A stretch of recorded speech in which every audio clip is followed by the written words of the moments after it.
नाशिक जिल्हा परिषदेत लाचखोरीचा आणखी एक प्रकार समोर आला आहे। अँटी करप्शन ब्युरोने कारवाई करत 3 अधिकाऱ्यांना रंगेहात अटक केली आहे।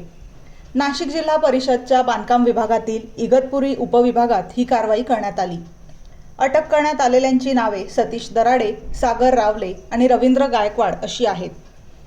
तक्रारदार हा सुशिक्षित बेरोजगार अभियंता असून त्याने इगतपुरी तालुक्यातील पिंपळगाव मोर येथील ग्रामपंचायतीची 2 कामे पूर्ण केली होती। सुमारे 4,50,000 रुपयांचे बिल काढण्यासाठी मोजमाप पुस्तिकेवर स्वाक्षरी आवश्यक होती। मात्र स्वाक्षरी करण्यासाठी संबंधित अधिकाऱ्यांनी लाचेची मागणी केली। तडजोड करून 6,000 रुपये देण्याचे ठरले। तक्रारदाराने लाच देण्यास नकार देत एसीबीकडे तक्रार केली। त्यानुसार सापळा रचण्यात आला।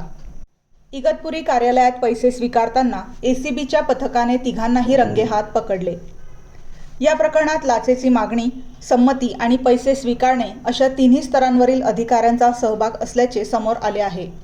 या प्रकरणी इगतपुरी पोलीस ठाण्यात गुन्हा दाखल करण्यात आला असून पुढील तपास एसीबी करत आहे।